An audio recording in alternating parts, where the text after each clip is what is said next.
Eğer sadece iyi bir insan olmanın bu dünyada kazanmaya yeteceğini düşünüyorsanız, çok büyük bir yanılgı içindesiniz. Yaşadığımız dünya iyiliği ödüllendirmiyor. Bunu istismar ediyor. Etrafınıza bakın. En nazik insanlar genellikle bitkin, ihanete uğramış ve neden bu hep benim başıma geliyor? Kaç kez birine yardım ettin, birine güvendin, tamamen dürüst oldun ve sonra görmezden gelindin, kullanıldın veya bir kenara atıldın diye merak edenlerdir. Toplum bize iyi olmamızı, dürüst olmamızı ve her şeyin yoluna gireceğini öğretir. Ancak tarih farklı bir hikaye anlatıyor. Gerçekten iktidarda olanlar bir şeyi anlarlar. İyi olmak yeterli değildir. Akıllı da olmanız lazım. Makaveli ismi çoğu zaman aldatmayı, manipülasyonu, hatta zulmü akla getirir. Ama onu gerçekten anlayanlar bunu bilir. İnsanlara kötü olmayı öğretmiyordu. Güç hakkındaki gerçeği ortaya çıkarıyordu. Ve gerçek şu ki dünya güce saygı duyar, iyiliğe değil. İnsanlar size ancak onlara faydalı olduğunuz sürece tahammül ederler. Makaveli, çoğu insanın görmezden geldiği bir uyarıda bulundu. Eğer her zaman iyi olursanız, kullanılır ve atılırsınız. Ve bu sadece bir teori değil. Bunu siyasette, iş hayatında, ilişkilerde, hatta günlük hayatta her yerde görüyorsunuz. Peki soru şu: İyi olmaya devam edecek misin ve dünyanın seni ezmesine izin verecek misin? Yoksa gücün gerçekte nasıl işlediğini sonunda öğrenebilecek misin? Çünkü eğer stratejinin sadece kötü insanlar için olduğunu düşünüyorsanız, oyunu çoktan kaybetmişsinizdir. Machiavelli'nin en karanlık dersi acımasız olmak değildir. Bu, saf olmaktan kendinizi korumakla ilgili. Hadi başlayalım. Aynı öğütleri duyarak büyüyoruz. Nazik olun. Dürüst ol, iyi şeyler seni bulacaktır. Toplum ahlakın başarıya giden doğrudan bir yol olduğu resmini çiziyor. İyi insanların ödüllendirildiği, kötü insanların cezalandırıldığı bir masal gibi. Ancak gerçekler böyle işlemiyor. Bir düşünün. Gerçekten iyi kalpli insanların göz ardı edildiğini, sömürüldüğünü veya ihanete uğradığını kaç kez gördünüz? Her zaman mesaiye kalan, çok çalışan, hiç şikayet etmeyen ama hiçbir zaman terfi alamayan çalışan. Her zaman ulaşılabilir, her zaman verici, her zaman affedici olan ama yine de hafife alınan dost. Özveriyle seven, ancak nezaketinin zayıflık olarak algılanmasıyla terk edilen eş. Bize nezaketin güçle eş tutulması öğretiliyor. Ancak gerçek dünyada, yalnızca nezaket bile çoğu zaman sömürüye davetiye olarak görülüyor. Fazla güvenen, fazla açık görüşlü ve memnun etmeye fazla hevesli olanlar kolay hedef haline gelirler. Aldıklarından fazlasını verirler, karşılığında adalet beklerler. Ama adalet evrensel bir yasa değildir. Güç ve kişisel çıkar söz konusu olduğunda sıklıkla göz ardı edilen bir sosyal yapıdır. Bu, nezaketin işe yaramadığı anlamına gelmez. Yani zeka olmadan yapılan iyilik bir sorumluluktur. İşte Machiavelli'nin uyarısı tam da buydu. Ahlakı da göz ardı etmedi. O, sadece ahlakın başarıyı garantilemediğini anlamıştı. Stratejisi olmayan iyi insan kurtların arasındaki koyundur. Machiavelli gerçek gücün dengede yattığına inanıyordu. Saf iyilik yapan bir insan, kurnazlar tarafından helak edilecektir. Ama sebepsiz yere acımasızlık yapan kişi de sonunda düşecektir. Önemli olan nazik olmak ama asla saf olmamak. İyiliğin farkındalıkla bir arada olması gerektiğini ve adaletin asla kendi hayatta kalma pahasına olmaması gerektiğini anlamak. Dünya kör erdemi ödüllendirmez. Oyunu gözleri açık oynayanları ödüllendiriyor. Machiavelli'nin en rahatsız edici dersi aynı zamanda en önemlisidir. İnsanlar gerektiğinde bencil, kararsız ve zalimdir. İnsanların iyiliğine ne kadar inanmak istesek de tarih ve deneyimler bunun aksini defalarca kanıtlıyor. Hayatta kalma, güç veya kişisel çıkar söz konusu olduğunda ahlak esnek hale gelir. Siyasete bakın. Liderler değişim vaat eder. Adaletten bahseder ve ideallerimize seslenir. Ancak kapalı kapılar ardında, iktidarlarını güvence altına almak için acımasız anlaşmalar yapıyorlar. İş dünyasında şirketler kendilerini etik ve şefkatli olarak pazarlarlar. Ancak, eğer bu durum kendi kırlılıklarını etkiliyorsa binlerce çalışanı işten çıkarabilirler veya küçük rakiplerini ezebilirler. İnsanlar kişisel ilişkilerde bile, ihanete sürükleyecek bir fırsat çıkana kadar sadakat ve dürüstlüğe değer verdiklerini söylerler. Bu, tüm insanların kötü olduğu anlamına gelmez. Ancak kendini koruma içgüdüsünün çoğu zaman erdemden daha önemli olduğu anlamına gelir. Makaveli, ahlakın sabit bir ilke olmadığını anlamıştı. Bu bir stratejidir. Bazı insanlar ahlaki kurallara gerçekten inandıkları için onları takip ederler. Bazıları ise ancak kendilerine fayda sağladığında onlara uyarlar. İşte bu yüzden insan doğasını anlamadan sadece dürüstlüğe, cömertliğe veya adalete güvenenler, çoğu zaman kendilerini daha stratejik olanların insafına kalmış bulurlar. Kişisel bir inanç olarak ahlak ile bir hayatta kalma aracı olarak ahlak arasında önemli bir fark vardır. Ahlakı mutlak bir ilke olarak ele alanlar, acı gerçeklerle karşılaştıklarında çoğu zaman zorluk çekerler. Ancak ahlakı daha büyük bir stratejinin parçası olarak, akıllıca kullanılması gereken bir şey olarak anlayanların başarılı olma şansı daha yüksektir. Makaveli iktidardan bahsederken bunu kastediyordu. İnsanlara kötü olmalarını söylemedi. Onlara dünyayı olduğu gibi görmelerini, olmasını istedikleri gibi değil, dedi. İnsan doğasını anladığınızda, sizden faydalananlardan adalet beklemeyi bırakırsınız. İyi niyetin tek başına sizi koruyacağını varsaymayı bırakıyorsunuz. Ve en önemlisi, körü körüne güvenerek değil, gerçekliği net bir şekilde anlayarak kararlar almaya başlıyorsunuz. Önemli olan sadece kim olduğunuz değil. Önemli olan başkalarının seni nasıl gördüğüdür. İnsanlar en ahlaklı, en zeki, hatta en yetenekli olanın peşinden gitmezler. Güçlü, kararlı ve kontrol sahibi görünenleri takip ederler. Tarih bunu defalarca kanıtlamıştır. Karizmatik liderler, haklı oldukları için değil, otorite yansıttıkları için iktidara gelirler. Kurumsal dünyada, özgüvenle konuşan ve dikkat çeken CEO'ların, gerçek kararları diğerlerinden daha iyi olmasa bile, güvenilme olasılığı daha yüksektir. Sosyal ortamlarda, bir ortama özgüvenli bir şekilde giren kişi doğal olarak daha önemli, daha ilginç ve daha saygıya değer olarak görülür. Algı güç yaratır. Makaveli bunu herkesten daha iyi anlıyordu. Bir yöneticinin gerçekten erdemli olmasına gerek olmadığını, ancak erdemli görünmesi gerektiğini yazmıştır. Her zaman acımasız olmasına gerek yok ama olduğunda bunu gerekli ve haklı görmek gerekir. Sevilmeye ihtiyacı yok ama asla zayıf olarak algılanmamalı. Kendinizi taşıma biçiminiz, özgüveniniz, beden diliniz, ses tonunuz ve duruşunuz, başkalarının size nasıl davranacağını belirler. Tereddüt edenler, kendilerinden şüphe edenler, sürekli onay arayanlar hemen dışlanırlar. Öte yandan, yanlış da olsa kesin bir tavırla hareket edenler, çoğu zaman kendilerini takip etmeye istekli insanlar bulurlar. İşte bu yüzden en güçlü kişiler, ister politikacılar, ister iş liderleri, hatta manipülatörler olsun, imajlarını dikkatle kontrol ederler. Gücün her zaman doğru cevaplara sahip olmak olmadığını anlıyorlar. Önemli olan, başkalarını buna inandırmaktır. Dünya sessiz yeteneği ödüllendirmiyor. Algısını kontrol edenleri ödüllendirir. Başkalarının sizi nasıl gördüklerini tanımlamalarına izin verirseniz, her zaman onların insafına kalırsınız. Ancak eğer gücünüzü yansıtmayı, saygı uyandırmayı ve insanların sizi algılama biçimini şekillendirmeyi öğrenirseniz, harekete geçmeden önce bile gücü elinizde tutabilirsiniz. Bilgi güçtür. Çok fazla şey açığa vuranlar kendilerini savunmasız bırakırlar.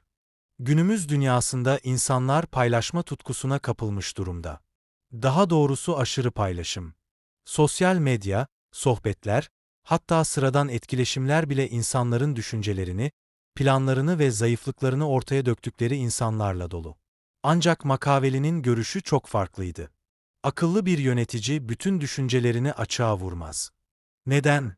Çünkü kendinizle ilgili her şeyi açığa vurduğunuz an kontrolü kaybedersiniz. İnsanlar sizi ne kadar çok tanırsa, sizi manipüle etmeleri, tahmin etmeleri veya baltalamaları da o kadar kolaylaşır. Açığa vurduğunuz her gereksiz ayrıntı, korkularınız, hırslarınız, güvensizlikleriniz, size karşı potansiyel bir silaha dönüşüyor. Şunu bir düşünün.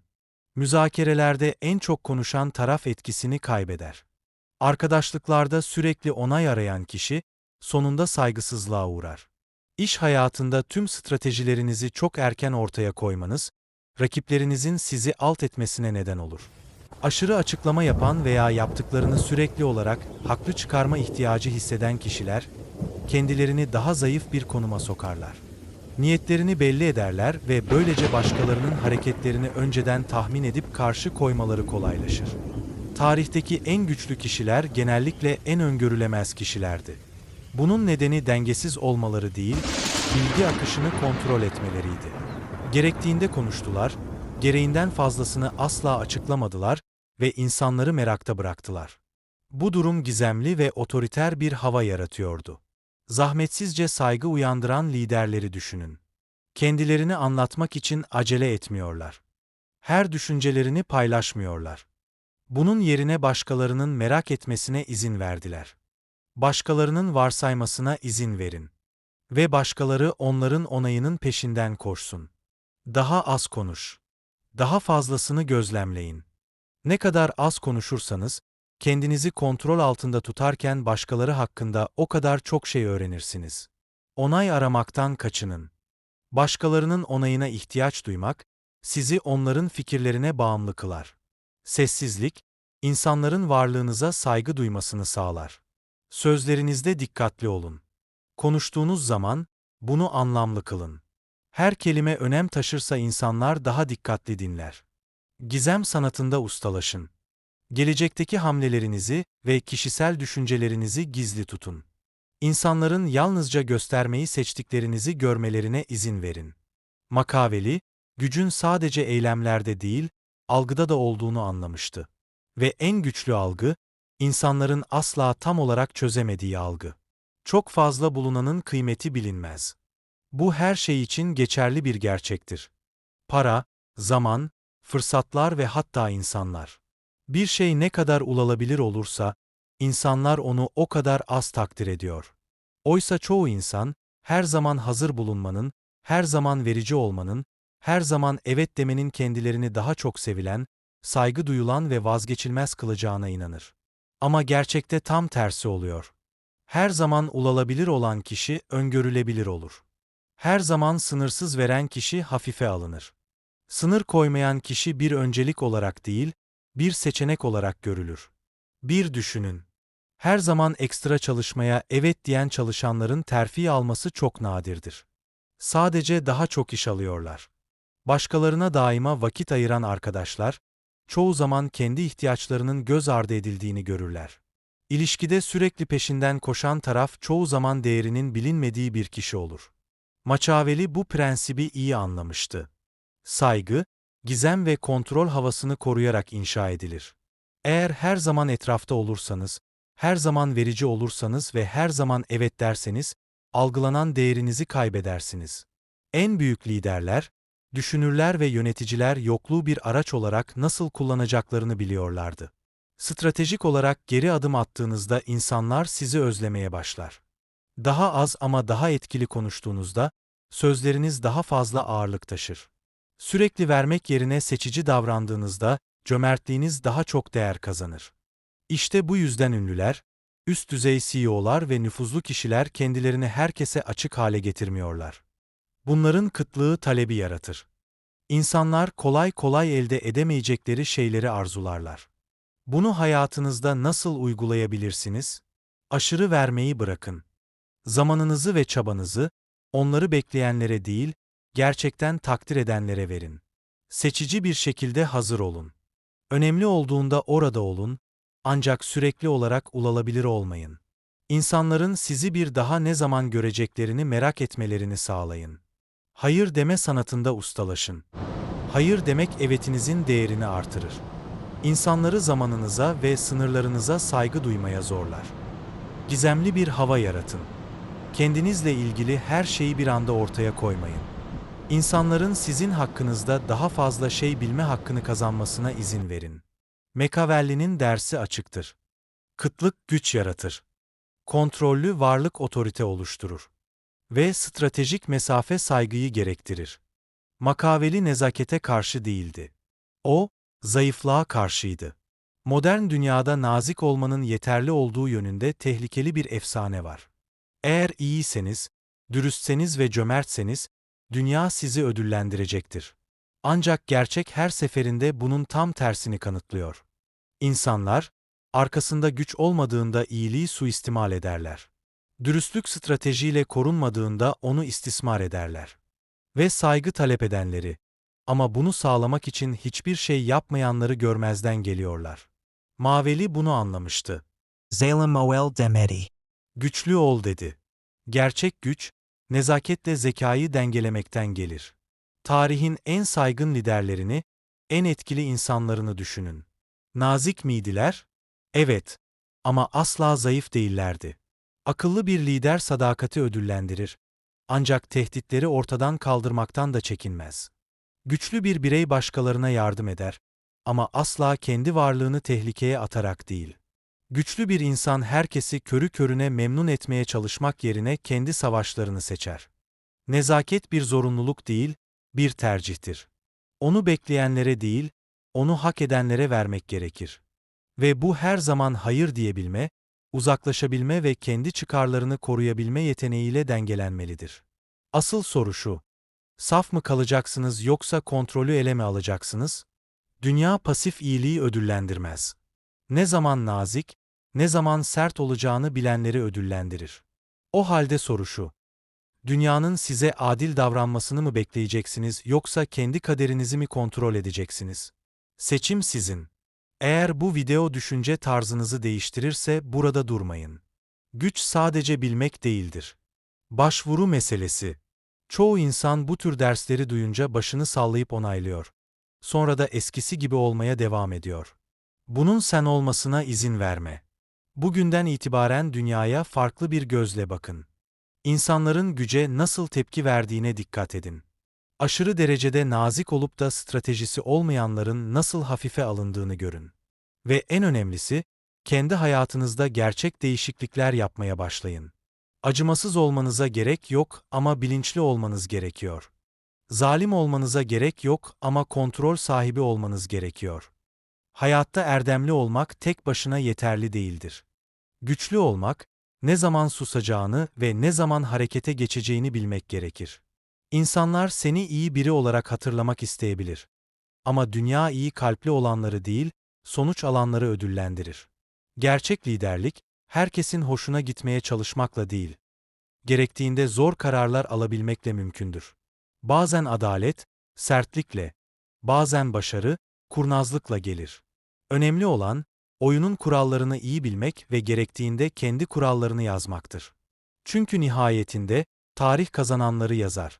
Ve kazananlar, neyi neden yaptıklarını en iyi bilenlerdir. Saygı, güç ve nüfuz istiyorsanız, nezaketle zekayı dengelemeyi öğrenmelisiniz. Ve eğer siz de güç, psikoloji ve insan doğasının gizli gerçeklerini öğrenmeye devam etmeye hazırsanız hemen abone olun ve bildirimleri açın.